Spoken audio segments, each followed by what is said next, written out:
All right. Well, let's say we get going, huh? We got 3 minutes past the hour. I like to be punctual. Appreciate you all being here on time. So as you can probably guess, if you don't know who I am already, I am Drew Morgan, aka Mental Coach Morgan, and appreciate you all being here today. Appreciate you guys tuning in, and we're going to go for about 45 minutes to an hour. A couple ground rules to start off. Everyone is muted right now, I'm pretty sure. Let's try to keep it that way. However, I definitely want your participation. If you got something to say, if you got a question, you can just click yourself unmute and go ahead and interrupt me, do what you got to do. Would love to get feedback and get some conversation going. Oh, I got to read this fun fact real quick. Claire, another fun fact, up until 1908, they made soccer balls from the inflated stomach tissue. Whoa, from executed prisoners. That's crazy. Okay, back to what I was saying, ground rules.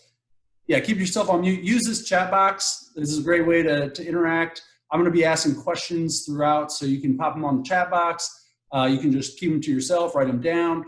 Or if you're feeling brave, you want to be great, come on the mic and show us what you got. I would encourage you all to put your video on. You know, we're lacking some social connection right now, so just a little bit of video is a good way to do that. So good, there's a couple ground rules and a challenge. I got a challenge for you all. So again, it's gonna be about 45 minutes to an hour.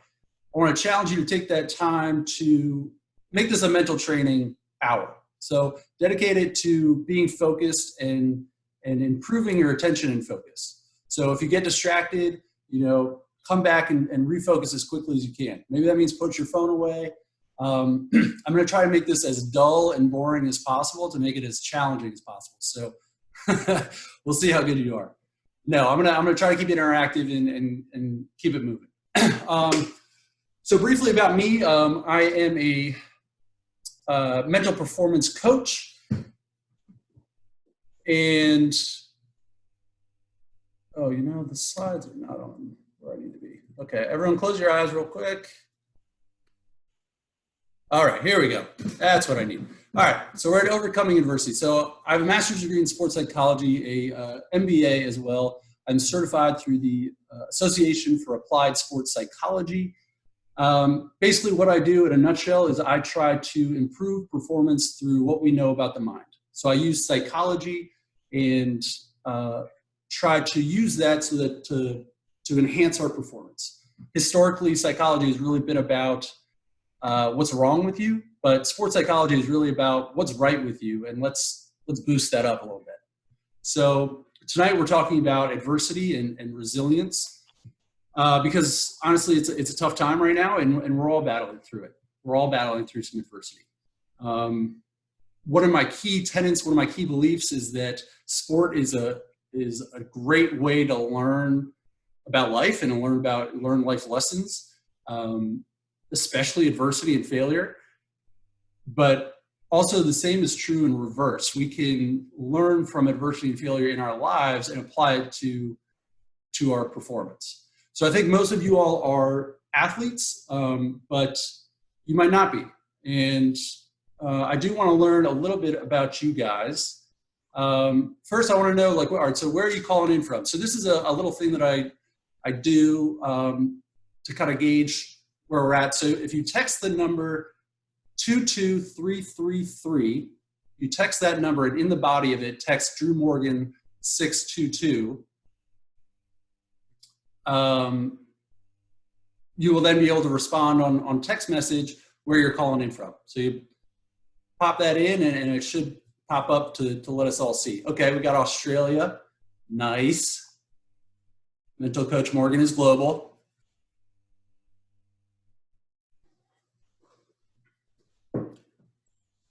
I should have said I am in Dallas, Texas. That's where I'm based. See if we can get any others coming here. Okay, Delaware, England. Whoa, cool. Los Angeles, LA, Virginia.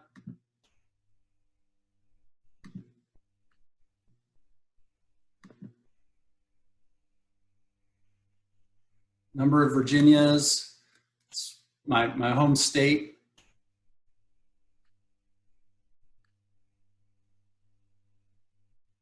Oh, it looks like someone's writing on the thing maybe by accident, so just be careful. I'm not sure how that happened.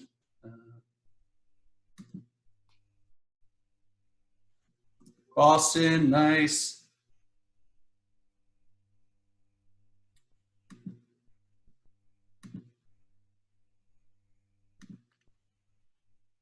All right, great. Dallas, another Dallas. All right, so it's Idaho. Whoa, cool. All right, let's move on to the next one here.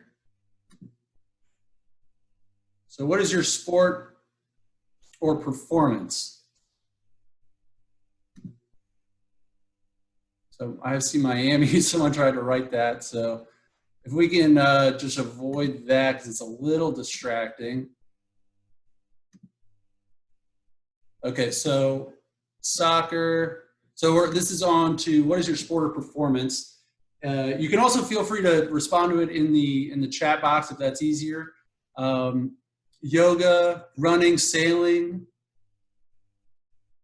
critical care nurse, that's definitely a performance. So I think that's a good point. Like when we, I'm mostly work with athletes, but I work with other people as well, business executives, people looking to improve in fitness and try to, overcome injuries. So your performance can really be anything. And maybe you're a parent and, this is a difficult time to be a parent. So identify what it is your performance is. Social worker, good. And so within that, I want you guys to start thinking about the specific treadmill while watching TV. I like that. Think about the specific performances that go into that. What are some things that maybe you struggle with, or what are some adversities? And that's kind of what we're going to be talking about tonight.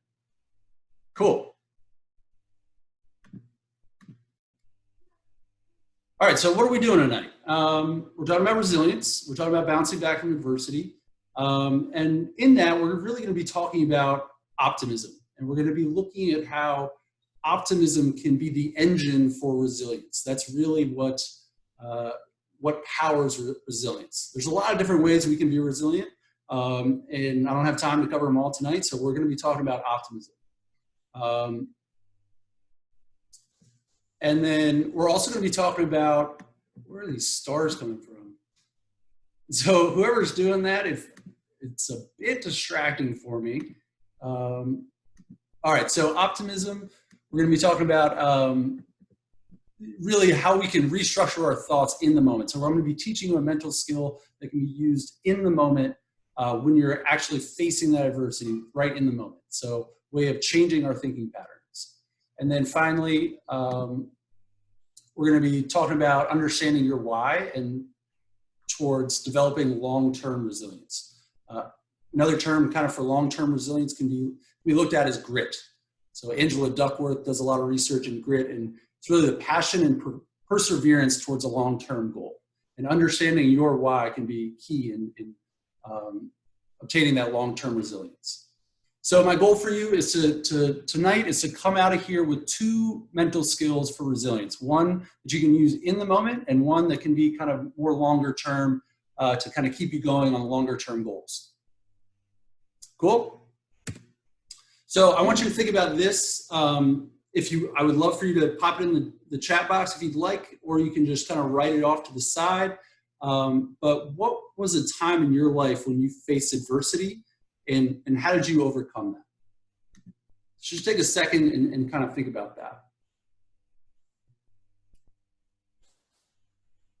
One of the earliest memories I have of adversity, I was skiing with my family. I was thinking about this as I was putting this together. I was skiing with my family. I was getting kind of confident, and I guess I went out in front of my family, and next thing I know, I'm on my back looking up at the trees, and like everyone's around me, like, oh my God, are you okay? Are you okay? I guess I had just plowed straight into the tree and knocked myself out.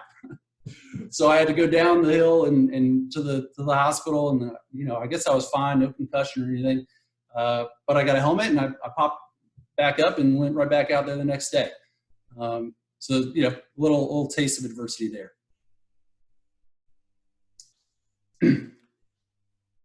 Anybody willing to share? Anybody want to share what their adversity was? You can unmute yourself and you know, come on the mic if you want.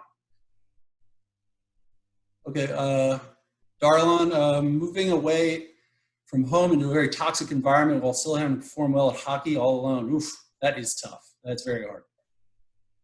Thank you for sharing that.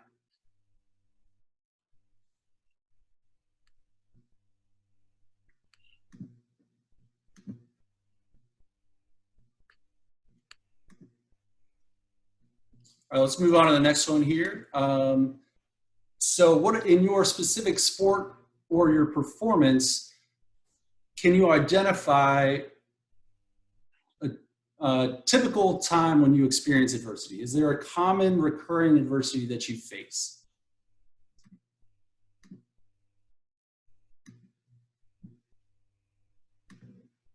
So when we talk about adversity, it could be challenge, it could be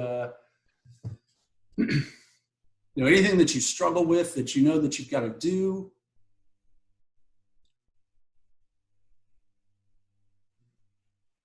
So again, just write that down. Okay, not having a winning session playing high stakes poker for over a month despite making all the right moves. Yeah, that's hard. And that kind of speaks to, you know, the lack of control that we have in a lot of situations. And I'm going to be talking a little bit about is that can make it really difficult when we're doing all the right stuff, but you know, there's still a lot of things outside of our control, and that can be difficult. So thanks for sharing that. In hockey, there are 100 mistakes, and making sure you don't get the best of you. Yeah. So we're all going to make mistakes, and it's about how quickly can we recover from those. Good. So again, just kind of keep that in mind as we're going through this presentation, this webinar. You know, it can be difficult to kind of hone in on the specifics when we're talking to 40 people. So that's where the work of one-on-one comes really handy, is that we can dive into specifics if you work with me one-on-one. I'm always playing against kids older than me. I made a team where I play up in age. Yeah, that's tough. Good. And then think about, how do you typically respond in those situations? What is your go-to? How do you overcome these challenges?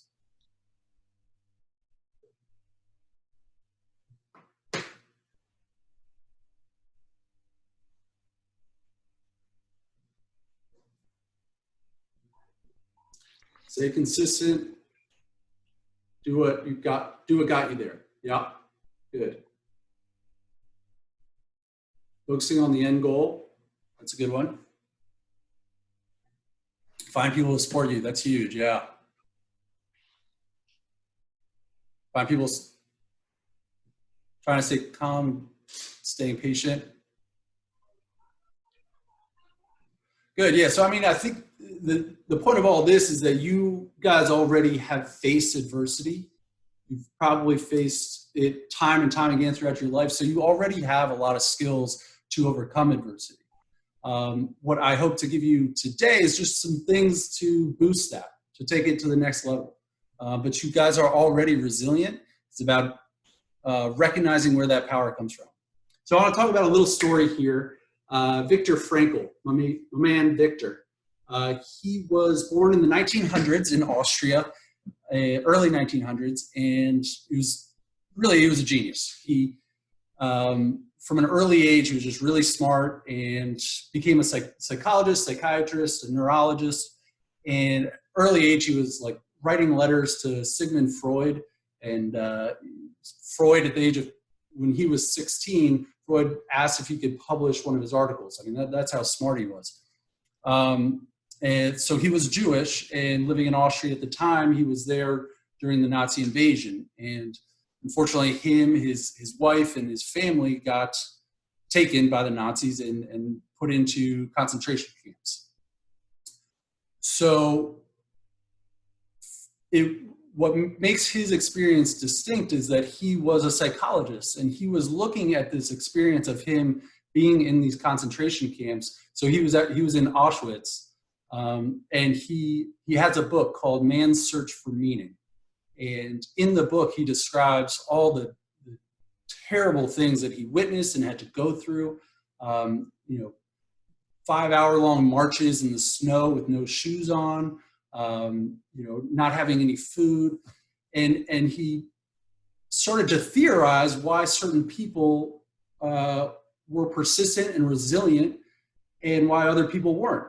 And he would actually find little pieces of paper wherever he could in the concentration camp. He would write on the back of cigarette cases, and he was starting to write his book that he knew he wanted to publish about kind of these theories that he was coming up with. And one thing that he noted was that there were certain people that would, even though they only got like 2 pieces of bread, very small amounts of food throughout their day, certain people would give their piece of bread to others that maybe needed it more. So like the elderly or kids or something. And one thing he came to realize, a conclusion that he came up to, and this is kind of a quote, is that everything can be taken from a man but one thing: the last of the human freedoms to choose one's attitude in any given set of circumstances, to choose one's own way. So I think this is really powerful in that the choosing, it's our choice how to respond. And he has another quote that is fairly famous, and it kind of outlines in a lot of ways the work that I do in sports psychology. And it's, between stimulus and response, there is a space. In that space is our power to choose our response. So let's look at what that actually means, or at least how I interpret it. So when we have a stimulus and we have a response, so we're going to get a little technical here real quick, but I think it's important to talk about. So stimulus and response, a stimulus can be anything that gets our attention, really. So it can be something we smell, we hear, we see, we touch, but it can also be a thought, it can be an emotion. And then the response is what we do with that, right? It's the behavior or the action that follows. And a lot of times these responses are just automatic. They happen without us really thinking about it. And his point was that our power lies in this in-between, where that arrow is. And so through mental training, we can try to make that gap wider, because in that gap, there are a lot of processes that are going on. Our physiology changes, so how our things in our body, the physical makeup of it, like our blood pressure, our heart rate, all things like that. We have our thoughts, and we have our emotions. And so all of these are going to be working as soon in between the stimulus and the response at some level. And so the power lies in taking control of those 3 things. That's where the power lies, and that's where resilience lies, is that if we can decide how we want to think about things, how we want to feel, and how we want to act, or the physiology, then we can respond in a way that is speaking to our larger goals. We can respond with more purpose. So in that way, you are responding, not reacting. I want to pause there, see if there's any questions about that. If so, pop it in the chat box, come on the mic.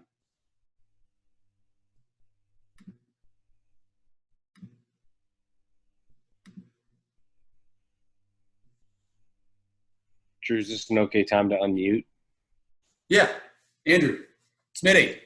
So I got, I'd like to ask your opinion. So that space between stimulus and response, you mentioned those 3 categories. Do you have any tips on maybe exercises we can use to hone in on those emotions and the physiology so that we can get better at that? Because sometimes you really get in your own head and you're not making the right decision, and it's an emotional decision.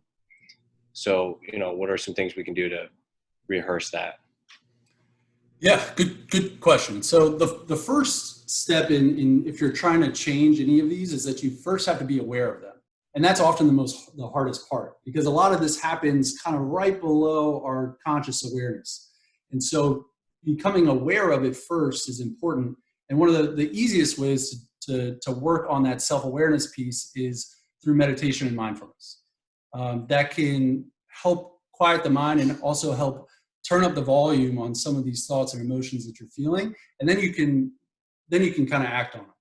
And I think it's also important, and I'm just a quick aside here on all this, it's important not to deny whatever you're thinking or you're feeling. Like, if you're feeling a certain way, don't try to shut it out and don't try to ignore it. Accept what it is and then move from it and try to use that energy to change it. Does that answer your question? And we can talk a little bit offline. I can give you some more specifics if needed. Yeah, absolutely. Thank you. Yeah, absolutely. I got a question here. What's the difference between the definition of response and that for reactivity? So if you think about a reaction in the body, when you go to the doctor and someone like taps your knee and it just pops up with that little thing, a little mallet, that's a reaction. It's automatic. You didn't control it. Whereas a response, that's controlled. You decide how you want to respond.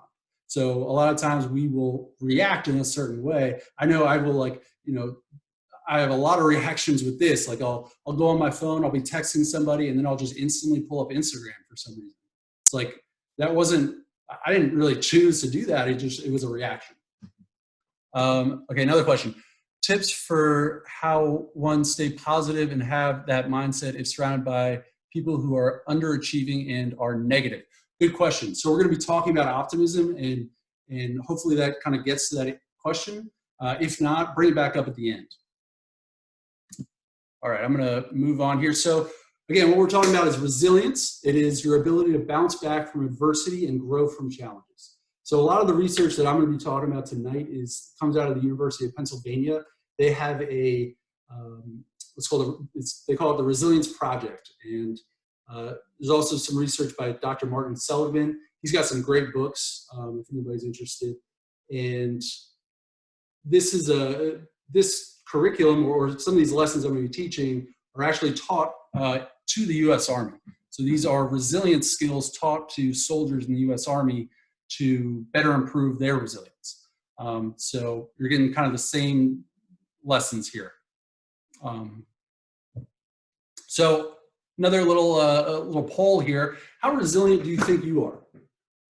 If you had to kind of think about it for a second, text your response from I may bend, I never break, like you are resilient, you've got it, to you can grind through most things if needed, and then depends on what you're doing, and then down at the bottom, not great, that's why I'm here, dum-dum. Jenkins, thank you to C. All right, we got some resilient people here.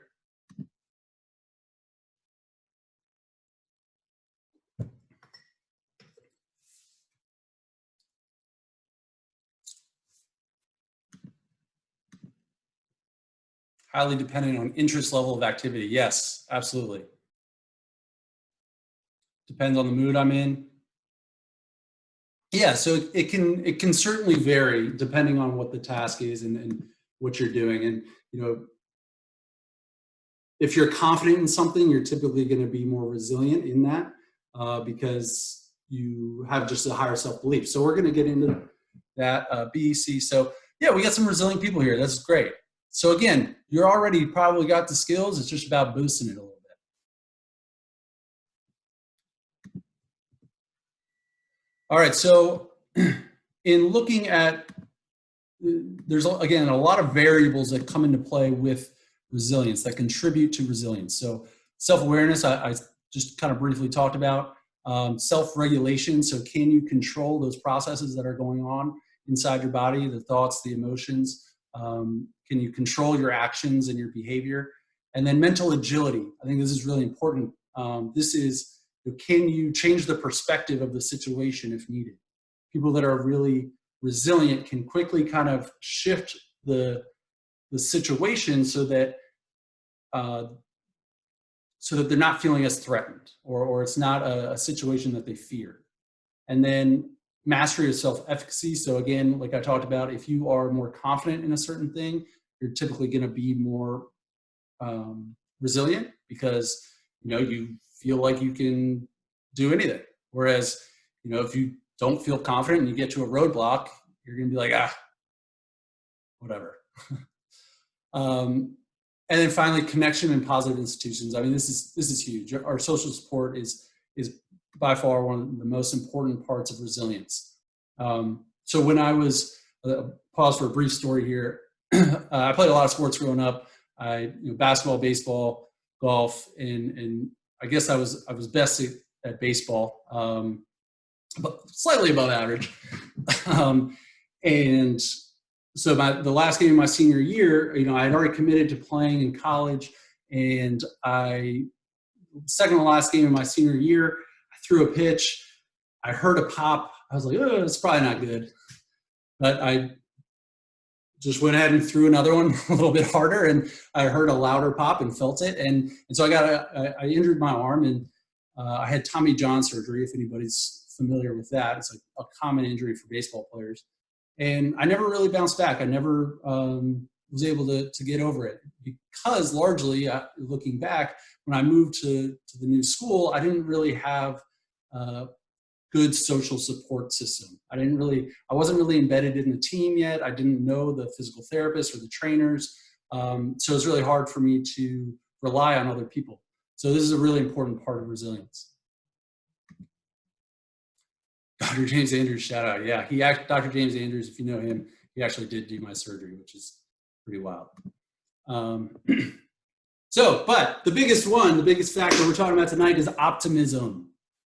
Yes. So when you think of optimism, what words come to mind? Pop it in the chat box or throw it up in the on the text message. Happy. Sunny, yeah. Happy, good day.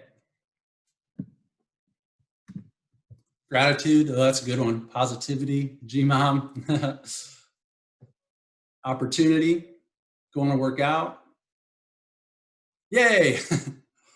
Perspective, good. Yeah, I like that perspective. It will be okay, right. Glass half full. Dominate.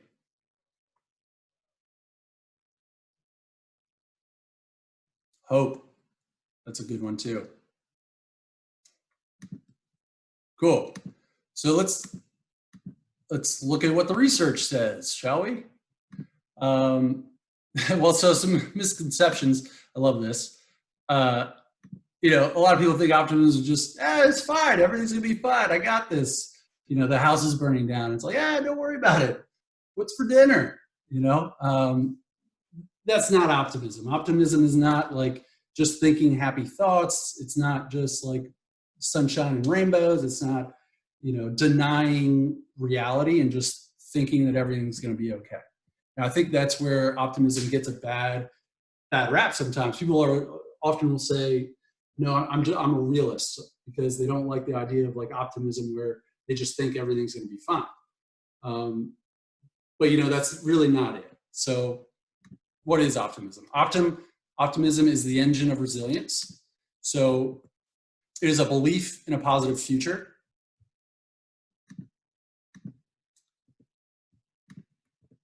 Knowing what you can and can't control, that's really big. So knowing in any situation where you can influence control. Realizing that the challenges or the adversity in front of you are just that. They are challenges and they are not threats. When we feel threatened by the adversity or the challenge, we go into more of like our fight or flight mode, and that can cause us just to back away from it, to run away from it, to pretend it's not there. When we view it as a challenge, then we will take it more head on. It's like, all right, I can do this as a challenge. So in that way, you're going towards the adversity, you're not going away from it. And people that are optimistic will ask for help.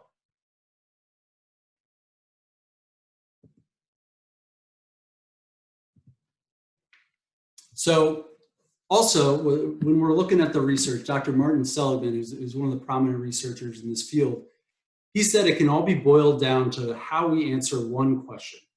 After a certain situation happens, after an event happens, we go through a process in our head really typically just below our level of consciousness. So just below our ability to detect these thoughts. And we ask ourselves this question: why did that happen? And the answer to that question can have a huge impact on whether we are optimistic or we are pessimistic. So let's take a look at how. So in that question, there are three elements to it. And if anybody has any questions or anything like that, let me know. So the optimist will say, things are not all my fault. It's not all my fault necessarily. Whereas the pessimist will say, it is all my fault. They'll feel like everything they did is my fault. And then the optimist will also believe that they can change it. They have the power to change it. And the optimist will believe that they can't change it. The optimist will believe that this is just an isolated event, and the pessimist will believe that this always happens. So if you look at it, the optimist is saying, this is not all my fault. I have the power to change it, and this is just an isolated incident. So if you're looking at this through the lens of maybe failure or a challenge, you just didn't do well, you missed a shot, you just hooked it into the trees, you lost a hand in poker, trying to take on this more optimistic mindset of, this is not all my fault, I can change it, and this is just an isolated incident. So let's look at an example. So again, in doing this, what are we doing? We're turning up the volume of our thoughts. We got to turn up the volume of our thoughts in order to detect this process that constantly is going on behind the scenes. But I want to look at an example here. So a little backstory. I have two dogs, Jack and Biggs, and Jack is his performance is catching squirrels. He lives for catching squirrels. He will chase them down all day long. He's up early in the morning, running around, training for chasing squirrels. And so I want to show this video of him, and I want then we'll break it down and see how he can be more optimistic the next time.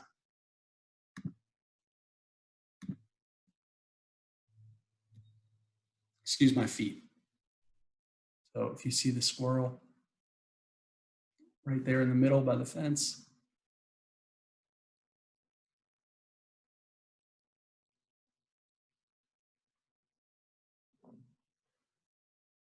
Oh, then Biggs comes in. So Jack, so what happened? He failed. He did not get the squirrel.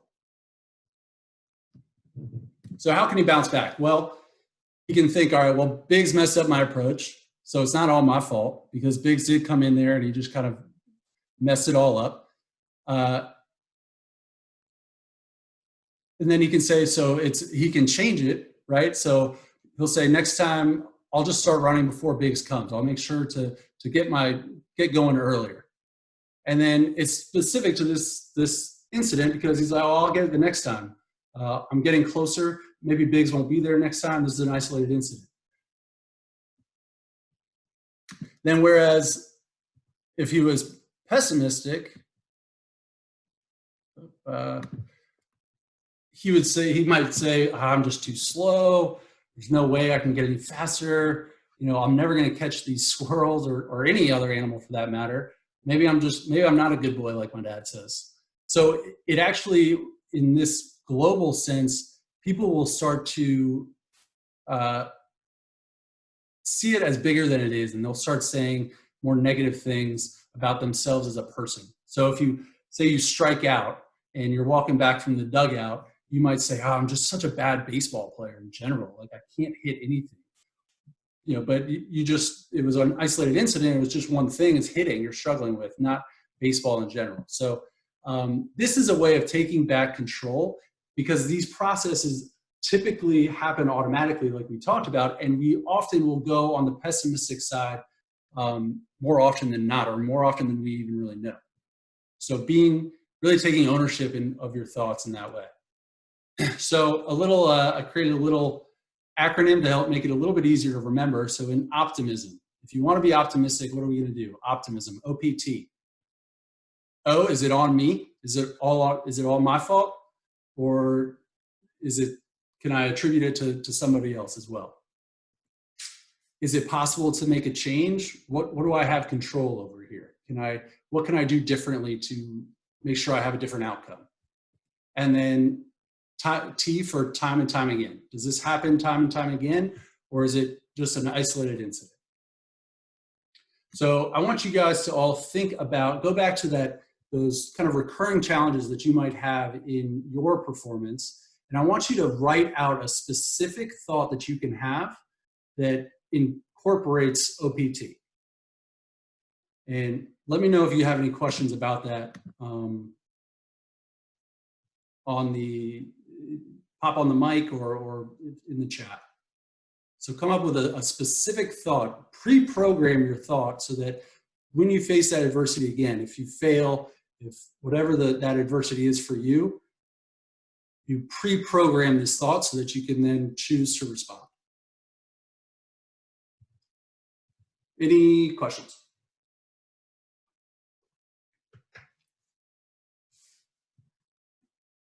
So are we thinking of an example? I'm sorry? Are we thinking of an example of this? Yeah, so go back to when you brainstorm the common adversity that you face in your performance that you identified earlier. I then want you to apply OPT to that adversity, to that challenge. Got it.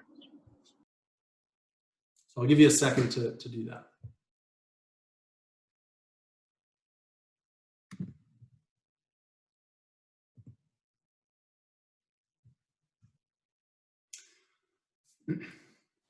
All right, so coming up on 40 minutes here, so I'm gonna actually keep it going. So I want to come back to my man, Victor. He had another quote here. I'm usually not a big quote guy, but he's got some really good ones. And he once said, "Those who have a why to live can bear almost any how." And so when he looked back at his time at Auschwitz, and he was able to survive that experience, when 1.3 million people went to Auschwitz and only 1.1 million did not come back. So the mortality rate was like 85%. There's an 85% chance you weren't coming out of there. And so he survived. And in his theorizing about why that happened, how he was able to do it, he thought about during those long marches that he would have to do in the snow, no shoes, dying of hunger, like just exhausted. He was visualizing himself giving talks at seminars about this very experience. He was visualizing himself explaining these theories that he was coming up with, and he was seeing himself publish that manuscript from this book that he was writing on little scraps of paper. And he also was reflecting about how much he loved his wife and how important she was to him. And so he came to conclude that it's about purpose. Our ability to persevere and be resilient often comes down to, what is my purpose right now? How can I have a greater connection with my purpose? How can I connect to why I do what I do? So he has a really fascinating story. His book, Man's Search for Meaning, is incredible. It's powerful. Highly suggest it.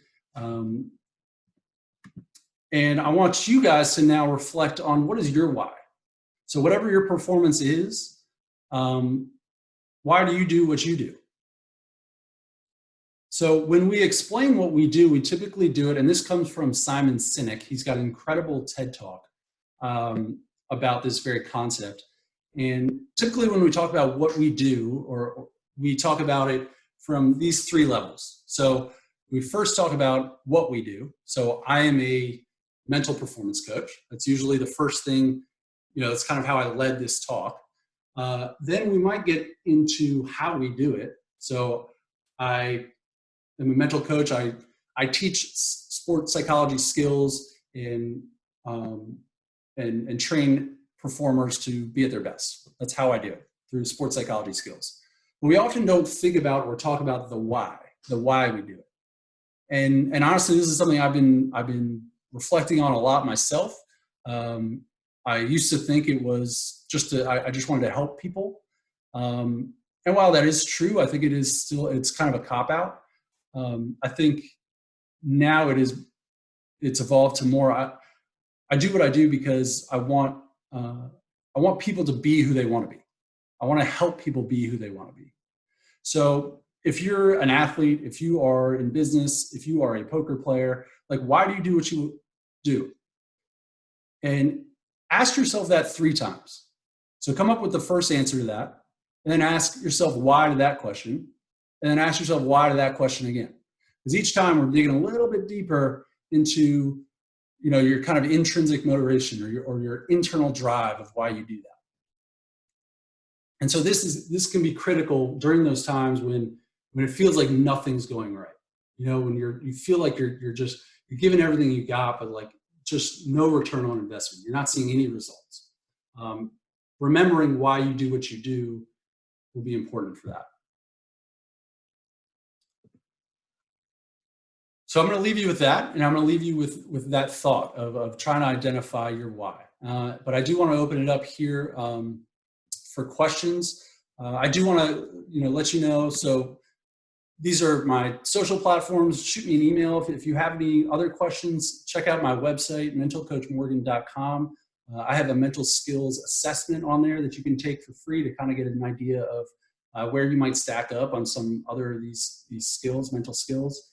And let me know if you'd be interested in one-on-one sessions. I do a free consult, so we can have a free 30-minute call to see if it might be right for you, something that you might be interested in, and now you can elevate your performance and ultimately get a little bit closer to being that person or being that individual that you see yourself being.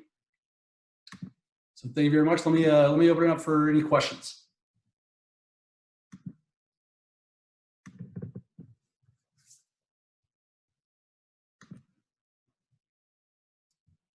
You can either pop it in the chat or pop on the mic. If you don't have any questions, you're free to go. And thank you for joining. I really appreciate it. Drew, this is Udi. Udi, With you for how are you, man? Very good. How are you doing? Good. I think you have a couple of messages over there. Yeah. Did you have a question? Yeah, it's more about later for you and I. So okay. The audience first. Perfect. What do you recommend for apps, resources to help us being more resilient?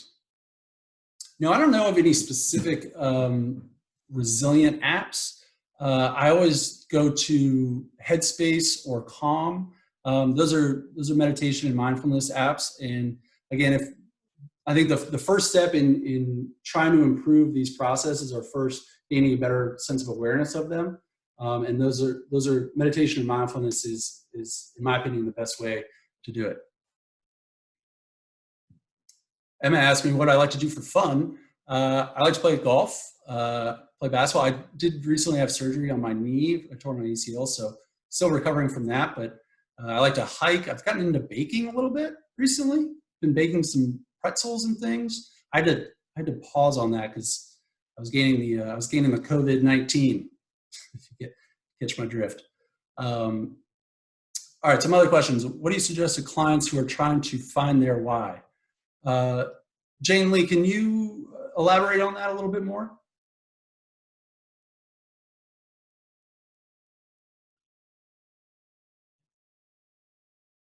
Hi, Drew. Hi. Wasn't expecting you to ask. Just Sorry. for folks that are trying to figure out what their purpose is, what do you suggest in terms of like how do you explore kind of your purpose or trying to figure out what your why is? That's a little bit deeper than, like you had said, just like I want to help people. Like how do you kind of go beyond that? Yeah, so So me personally, I've done a lot of kind of exploration. I've taken a lot of just like personality assessments. I've taken different, trying to find out. I think a big one was finding out your core values. That's been really important and impactful for me, and something I suggest to my clients. So there's a number of different things you can do for that. And if you want to talk to me offline about it, I can give you some resources. Send me an email.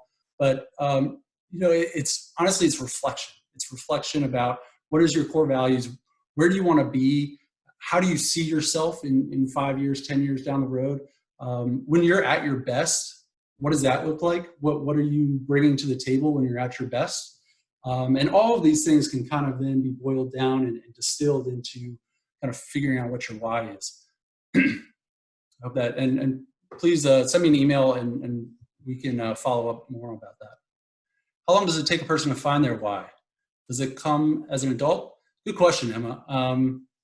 I think some people know it right off the bat and really early on in life, and other people don't.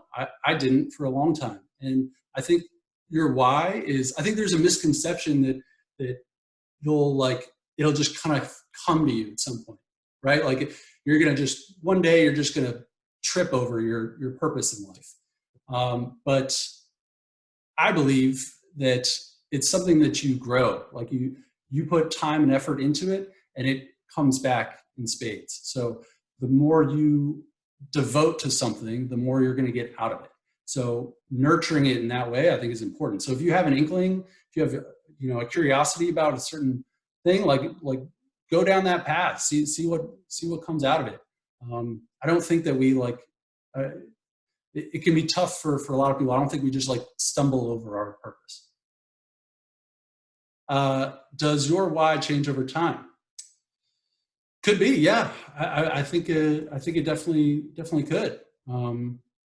I think as we go through different stages in life, and we have different things that we're doing. If you're in school, you might have your next big thing might be college, and so you might be striving to get into college, and that's going to influence your why. And then early adulthood to late adulthood. So yeah, I definitely think that'll change. I think it's actually constantly evolving, and I see myself kind of constantly tinkering with it as I get more interested in things. But I think it's important to be grounded in certain values that you really care about. Hopefully that answers your question, Mike.